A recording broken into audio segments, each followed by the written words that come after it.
Hey guys, what's up? I'm in the car sitting at this freaking light as everybody runs the light because they want to go so darn bad. But so we're gonna do a little chat. We're gonna talk about mental health because I know y'all didn't think I was gonna let this month roll up out of here, and I have not talked about mental health. So basically, my situation is, got this phone on my dang on steering wheel, people behind me, everywhere.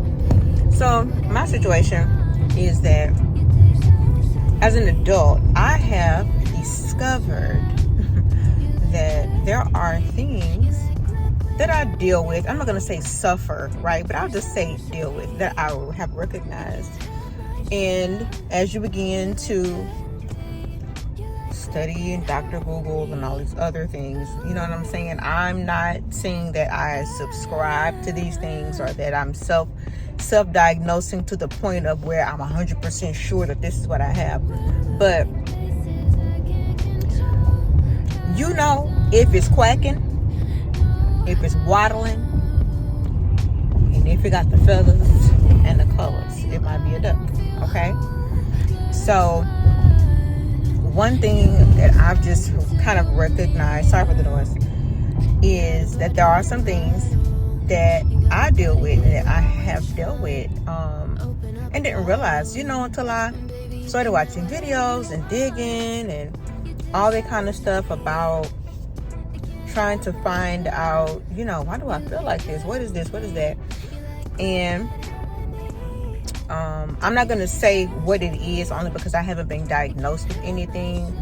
What the one thing I will mention is the postpartum depression, because that was a big thing. It was also attached to something else.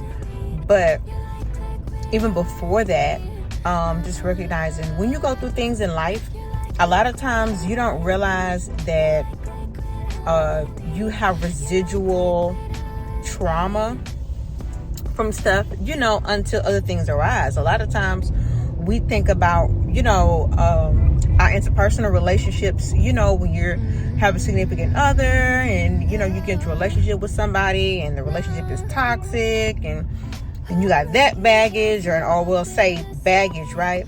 But it's trauma is what it is, right? And depending on how deep that trauma has ran is going to depend on what kind of responses you give as it relates to anything else that happens afterwards, right? So one thing that I have, found, that whether it's been my interpersonal relationships, or whether it's been church hurt, whether it's been my own misunderstanding of situations, whether it's been things that people have actually maliciously done to me, physically, mentally, spiritually, even trying, you know what I'm saying? One thing I recognize is that trauma is going to represent itself, or that there's a trigger, or that there is a soft spot. And I would just say, be aware. A lot of times we go through life and we triggered by so many things, but when do we ever really sit down and think about, man, like I went off on somebody today. Was that really about them? Or was that about something else that happened to me? Like we really have to be aware about what is going on and why am I behaving a certain way.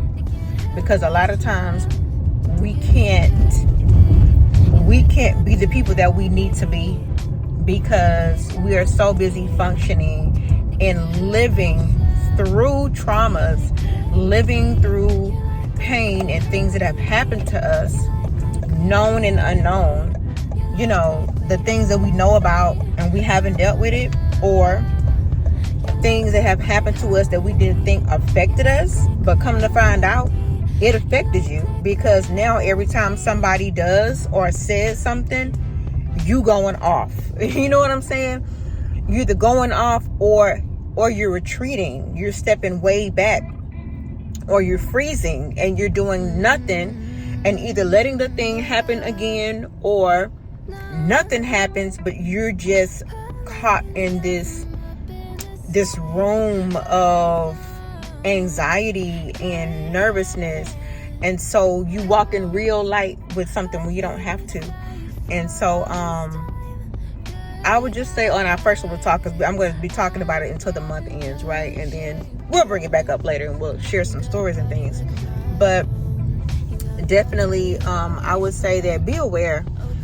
No matter where you are in life, start being aware. Really sit down and do some hard thinking and some digging about things in your childhood, about things in your past, jobs, interactions, relationships, things that hurt you. If you can possibly do it, write them down. If you can't write them down because it hurts too much to write them down, then don't write them down, but think about them and really sit with it. You know what I'm saying? And one thing I can tell you is that you're probably going to want to cry. You're probably going to be mad at them, mad at the situation, and then mad at yourself. But mourn all of that.